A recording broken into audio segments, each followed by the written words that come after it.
studied every single day. And Mr. Mayer, I will thank him for one thing. He gave me a wonderful education. I had tutors, one-on-one. Anyone could progress faster in their academics if they had a tutor one-on-one teaching them. You're not held back to the slowest person in your class. Anyway, I was doing my homework.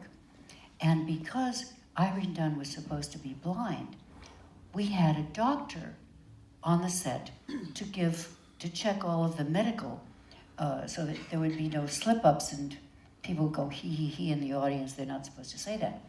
So I went to him and I said to the doctor, and I said, "Sir, I hope I'm not disturbing you, but would you please check the spelling in my homework?" I said, "It's medulla oblongata." And he said, "Do you know what medulla oblongata means?" And I said, "Oh, yes, sir. It's where the point of the cranium rests upon the point of the spinal cord. But you're a doctor, you're supposed to know." Well, he thought it was a practical joke. As you may or may not be aware, on sound stages, practical jokes run rampant. They do it all the time. He thought they'd hired a midget to put him on. No, I was just a very peculiar child. So your birthday, 1935, pretty big event. Oh, well, Mr. Mayer, there's Mr. Mayer with May Robeson and me.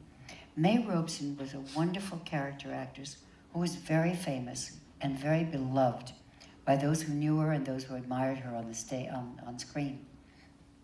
And those of us who were lucky enough to know her well were permitted to call her Muzzy May. I was one of those. Anyway, when Mr. Mayer found out that our birthdays were the same day, April 19th, he decided to give us a joint birthday party. But I was going to be 8 and she was going to be 70. So he thought about it and he said, "Well, it'd be much better publicity-wise if you're 7 and she's 70. Do any of you have 7-year-old children who want to remain 7 years old for another 12 months, or who want to announce to the world that in 7 days I'm going to be 8 years old? Anyway, I was 7. And the party was amazing. Again, command performance. When Mr. Mayer issued an invitation, it wasn't an invitation, it was command performance. Every star on the MGM lot, which was called the Stable, was invited. And unless they were out of town, they came because they had no choice. As I said, with Mr. Mayer, you nodded a lot. Anyway, Miss Robeson's birthday gift to me was an autograph book, which I still cherish. It's huge. It's this big. And it has a hand-carved wooden front, back, side, everything. And my name is in raised letters in an arc. And then there is this little note from May Robeson on April 19th, from May Robeson, 1935. Then on the inside, there's a little note, which I'll paraphrase. It was much more beautifully written. But it said, "Dear little Cora Sue, autographs have no meaning or value unless love and admiration go with them. Mm-hmm.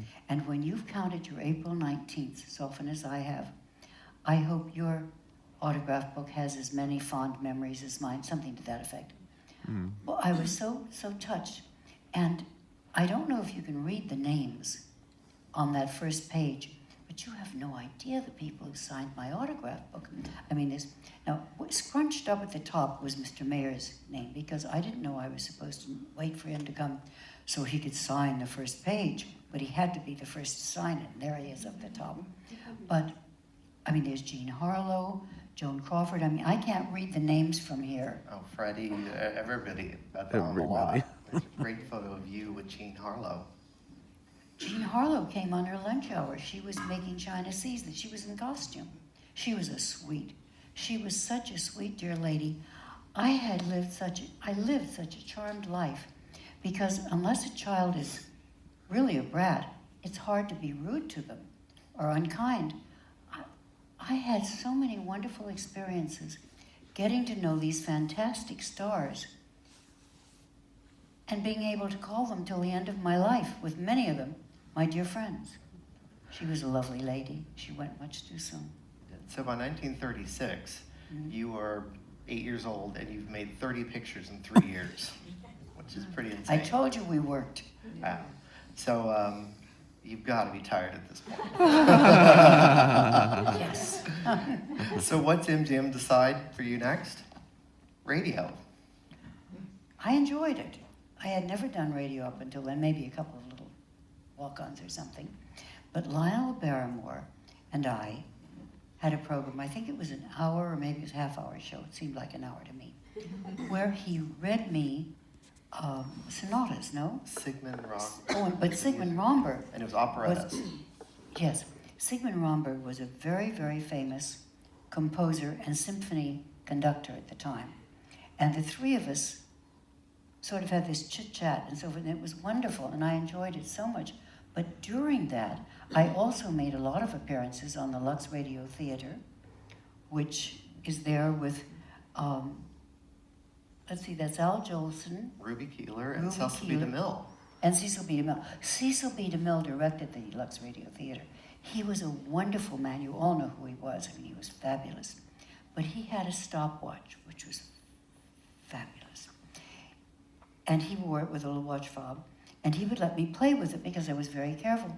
It played perhaps 7 or 8 different melodies. And every time I was on the set with him, you know, making a broadcast, he'd let me play with it. He was lovely. So I enjoyed it. So while you're doing these radio appearances, you're still making public appearances. Oh, yes. No, you worked. You work, so here you are at Christmas. Mhm. And then this one is a particular favorite. So look at the company yes. that you're keeping here. So it's Wow. Henry Fonda, Toby Wing, Mary Carlisle, Shirley Ross, Tom Brown, and you're the assistant lead skate party? What's his name? Well, the famous Mexican actor. Oh, it's Cesar Romero. Cesar Left it out, Romero, yes. who was such a great dancer. And he was fun to dance with. We were on roller skates, and he would take me dancing. It was wonderful. So after this, in 1937, David O. Selznick signed you to play the lead in Tom Sawyer. Yes. But because he's so meticulous and things drag out when it's... It took him a year to find Tommy Kelly, who was going to play Tom Sawyer. Well, in the meantime, I had a growing spurt, and I was about this much taller than Tommy Kelly.